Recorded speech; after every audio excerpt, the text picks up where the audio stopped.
უბრალოდ რუსები ამას აი მიზანმიმართულად აკეთებდნენ. მიზანმიმართულად. იცით, როდესაც აფხაზები ბევრნი იყვნენ და მათ ეკავათ ეს ტერიტორია, დღევანდელი გუდაუთა და აქეთ მოყოლებული გალამდე. გალში ახლა ისინი ამბობდნენ ეს სამურზაყანოელები, აფხაზები იყვნენ, ეს არის სუფთაწყლის ტყუილი, სამურზაყანოელების აფხაზები არ იყვნენ, თუმცა თავადები იყვნენ აფხაზები. აი ეს თავადები როგორ ჩამოვიდნენ იქ, აი ზუსტად ამაზე არის ის დოკუმენტები, რაზეც მე გითხარით, ისტორიულ არქივში აღმოჩენილი, ანზორ სიჭინავამ აღმოაჩინა და ჩვენ მალე გამოვცემთ მაგ მასალებს. ასე რომ აი მაშინ ფაქტობრივად ქართველებს იყენებდნენ რუსები აფხაზების წინააღმდეგ, ქართველები იმიტომ მიდიოდნენ ამაზე, რომ საკუთარი ტერიტორია, რომელიც აფხაზებმა წაართვეს, აი ეს ტერიტორია დაებრუნებინათ. მაგრამ მას შემდეგ, რაც აი მოხდა პირველი მუხაჯირობა, მეორე მუხაჯირობა და იქ რაღაცა თითოეულა აფხაზი დარჩა და ქართველი მოძლიერდა, აი ამის მერე რუსები მკვეთრად ცვლიან პოლიტიკას, აფხაზების, ასე ვთქვათ, გადმობირების, გარუსების პოლიტიკას და ქართველებთან დაპირისპირების. თუ მანამდე აფხაზი უპირისპირდებოდა რუსს, რომელმაც მას ყველაფერი წაართვა. ახლა აი ამ ქართველები ესე კი არ ჩაასახლეს იქ, როგორც რუსებს ასახლებდნენ და სომხებს და ბერძნებს. ქართველები ბრუნდებოდნენ თავის ისტორიულ ტერიტორიაზე. და რუსები ეუბნებოდნენ, აი ქართველები ხო ხედავთ, მიწებს გართმევენ, ყველაფერს გართმევენ და რაც უბედურება გჭირთ, ამათგან გჭირთ. და ეს მთელი ეს რისხვა, რომელიც მათ ჰქონდათ რუსების მიმართ, მათ ყველაფერი გააკეთეს, რომ მიემართათ ქართველებისკენ. აი 1905-6 წლებში თქვენ რო გადაიკითხოთ ქართული გაზეთები, ივერია, ცნობის ფურცელი, აი ყალყზე დაგიდგება თმები, ისეთი რაღაცეები წერია, რომ აი ახლა აი რაც მოხდება, აი რაც ბაქოში მოხდა და იქ სომხებმა და აზერბაიჯანელებმა რომ დახოცეს ერთმანეთი, რაღაცა მსგავსი მოხდება და აი პირდაპირ ბეწვზე ეკიდა აფხაზეთში, რომ აი მაშინ დაწყებული იყო ხოცვაჟლეტა აფხაზეთში. ასე რომ ეს ძველი ისტორიაა. ეს არ არის ბერიას და სტალინის მოგონილი.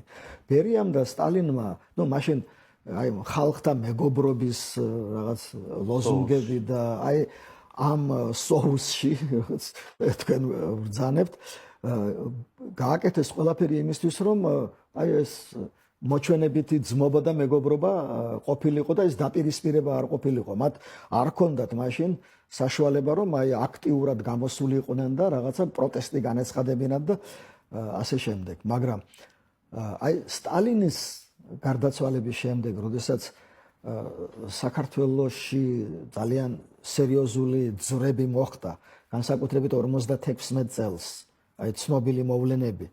მაშინ აი პირველად გამოჩნდა რაღაცა პროკლამაციები, ეს ზვიადი მაშინ პატარა იყო, მერაბი პატარა იყო, მაგრამ მაინც უკვე დამოუკიდებლობაზე მაშინ დაიწყეს. აი ხო ხედავთ, რუსები რას გვიშლებიან და დამოუკიდებლობა.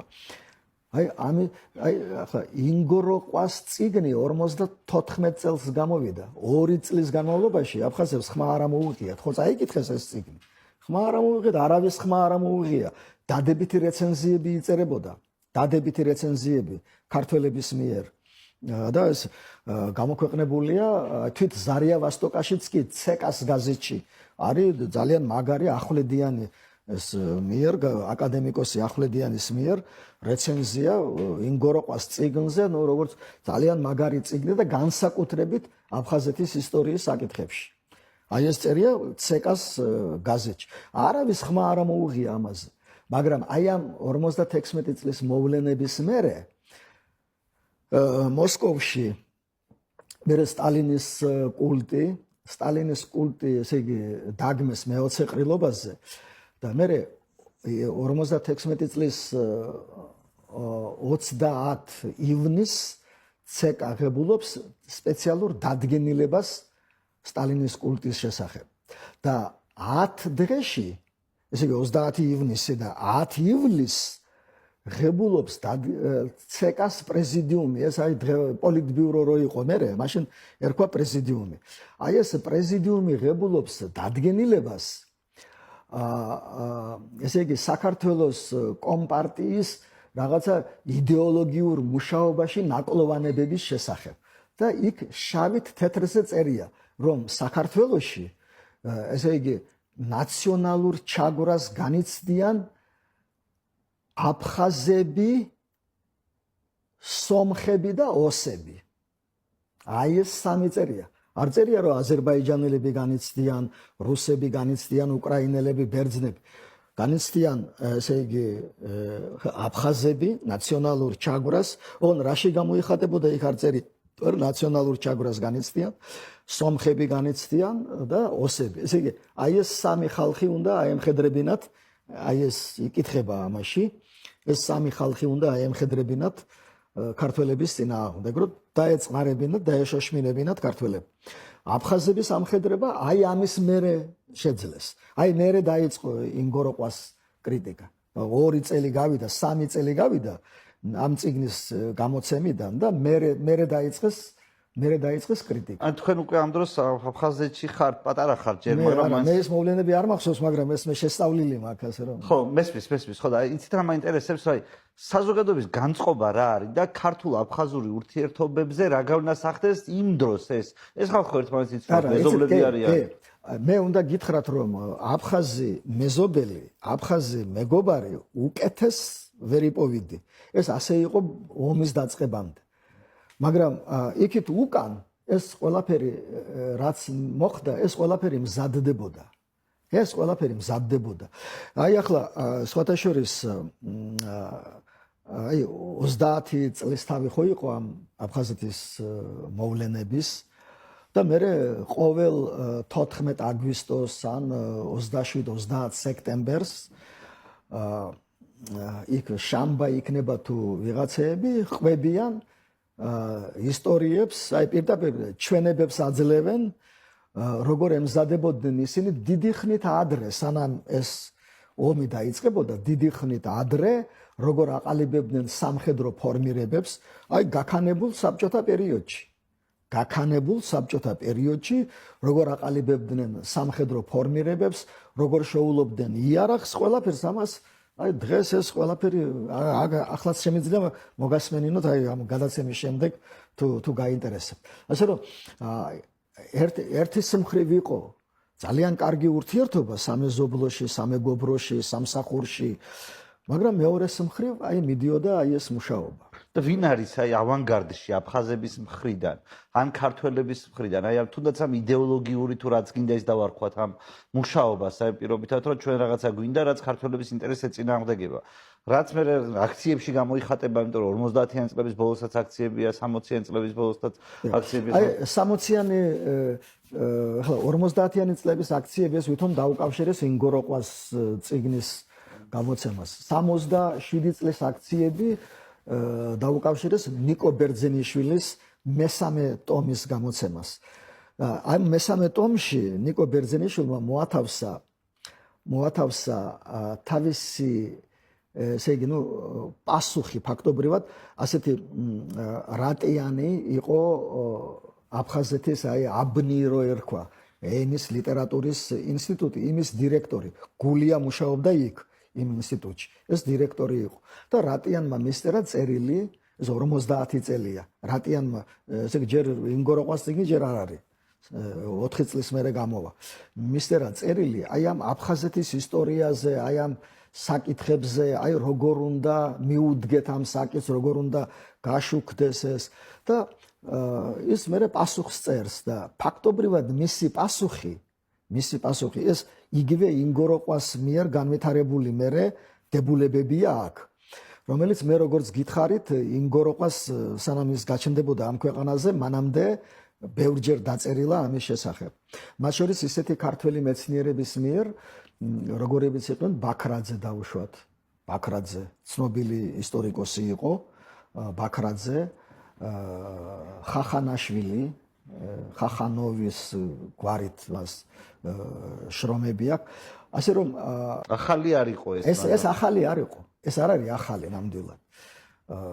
ასე და აი ეს წერილი მას არ გამოუქვეყნებია. მე ეს ინგოროყვას წიგნი გამოვიდა, დაიწყო ის რაღაცა კრიტიკა მე 56 წელს.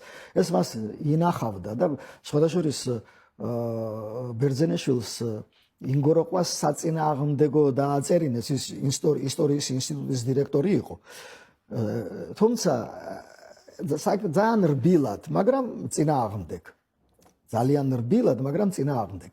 და რაც მან ინგოროყვას წინააღმდეგ დაწერა, იმ მესამე ტომში არ შეუტანია, მაგრამ აი ეს შეიტანა, რაც ინგოროყვაზე უფრო მეტს წერს იქ, რომ ეს აფხაზები ქართველები არიან. და სხვადასხვა ამ წერილს ძალიან კარგად იცნობდა დიმიტრი გულია და ამ წერილის საფუძველზე მან დაწერა ო მაიეი კნიგე ისტორია აფხაზი. ისტორია აფხაზი ასეთი ნაშრომი ქონდა გულიას 24-25 წელს გამოცემული და აი ეს ნაშრომი გააკრიტიკა მან და ფაქტობრივად აი პირდაპირ სიტყვით, რასაც ნიკო ბერძენიშვილი ლაპარაკობს, აი იმას ლაპარაკობს ზუსტად. სიტყვით. ის მაშინ გამოქვეყნებული არ იყო. ასე რომ ნიკო ბერძენიშვილმა და გულიამ ინგოროყვაზე ადრე თქვეს ის, რასაც დღემდე ინგოროყვას მიაწერენ. და სხვადასხვა გულიას ის არასოდეს არ უარყვია. ბერიას განადგურების შემდეგ ის 7 წელი ცხოვრობდა, მაგრამ ერთი სიტყვა მას არ დაუწერია ამის საწინააღმდეგოდ, რომ მე შევცდი.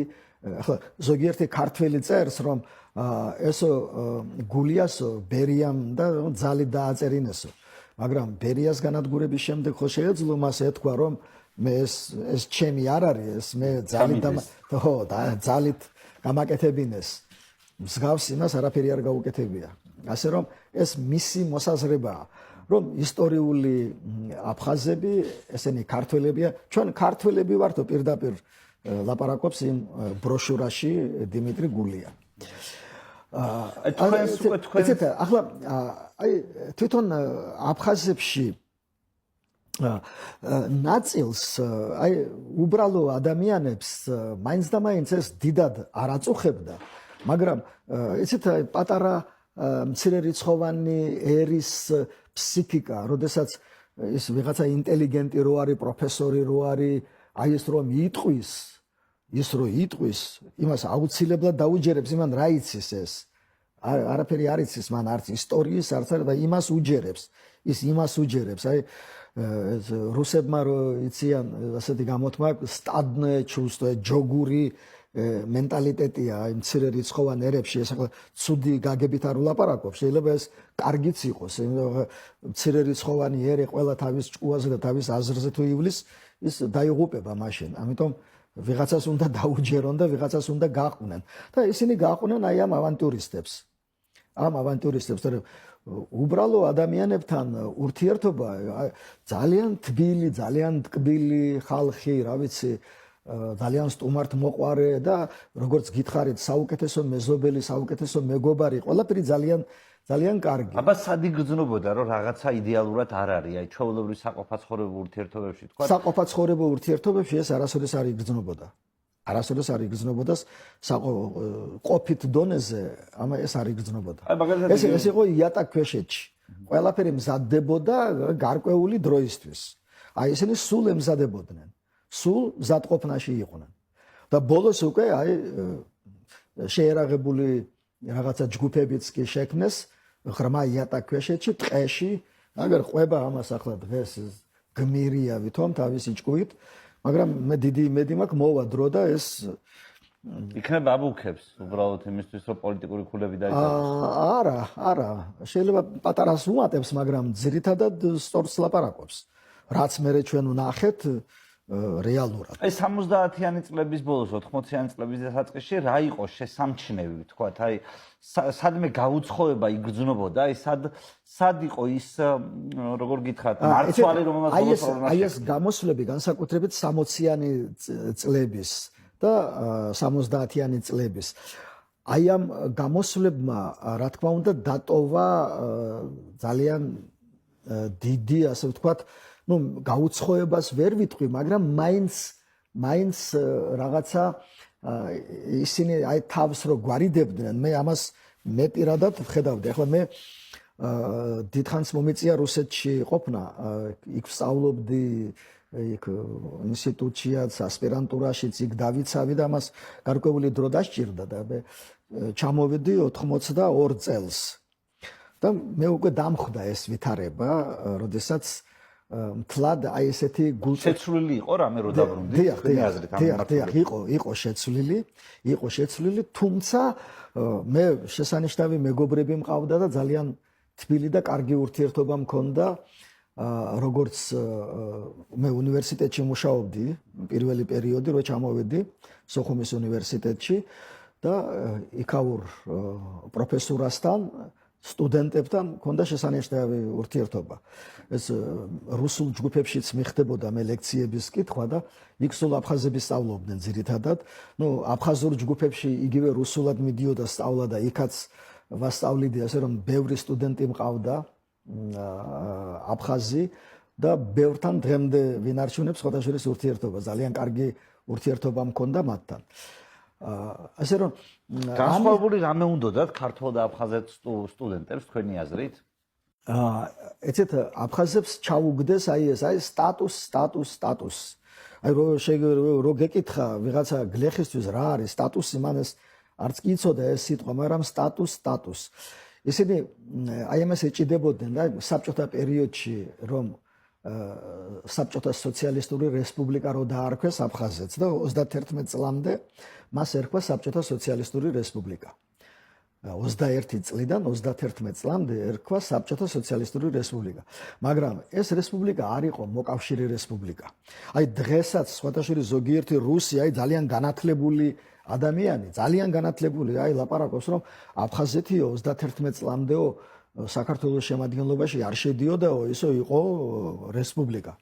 საბჭოთა კავშირის კონსტიტუციაში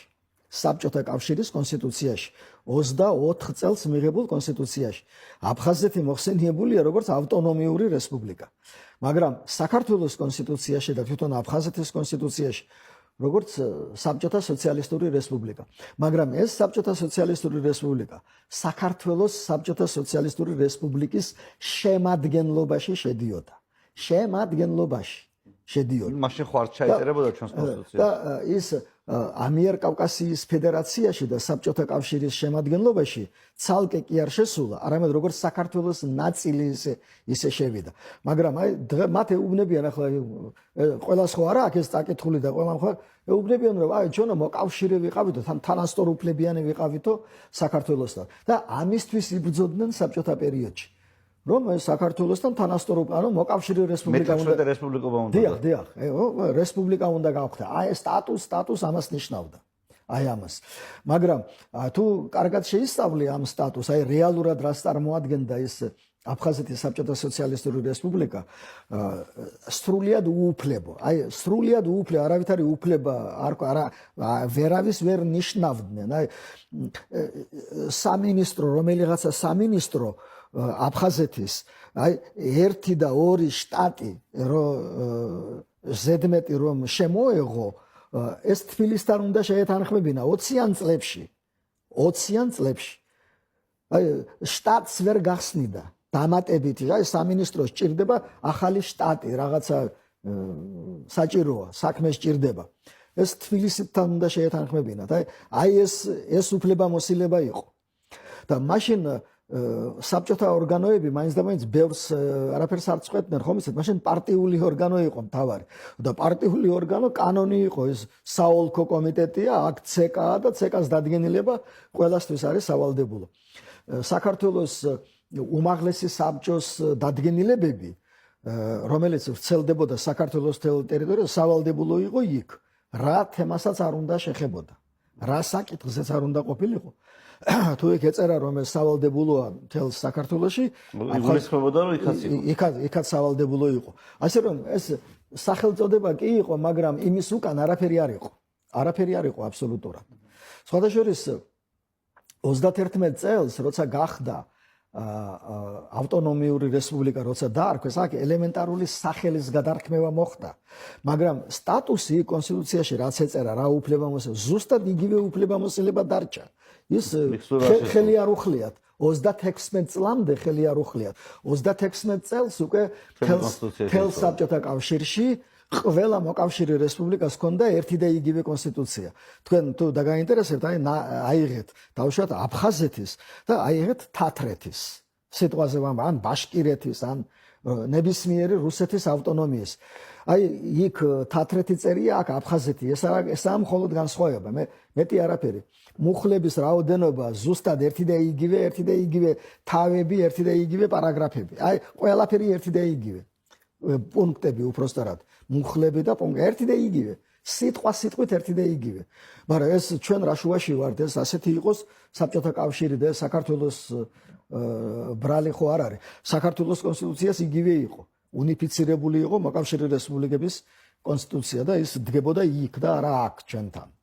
ასე რომ ჩვენ ისეთ ტოტალიტარულ სახელმწიფოში ცხოვრობდით და იქ ყველაფერი იყო უნიფიცირებული, ყველაფერი ცენტრში წყდებოდა. ასე რომ აქ ჩვენ არაფერ ქართველები არაფერ შუაში არიან, მაგრამ მათ უუბნებიან ეს ქართველების ბრალია ყველაფერი და იმათ წაგვართვეს ეს ქონდა და იმათ წაგვარ. რუსეთმა მოგცა 21 წელს და ქართველებმა წაგვართვეს. კარგი ის არის ხო, რომ აიყოლიო უმეცარი ადამიანი, ეს ძალიან კარგი ის არის არგუმენტი. რუსებმა მოგცეს 21 წელს, ჩვენ გავხდით მოკავშირე რესპუბლიკა, თანასწორ უფლებიანი და მე 31 წელს ბერიამ სტალინმა წაგვართვეს. და საწყობილი ის არის მათი თემა. აი ეს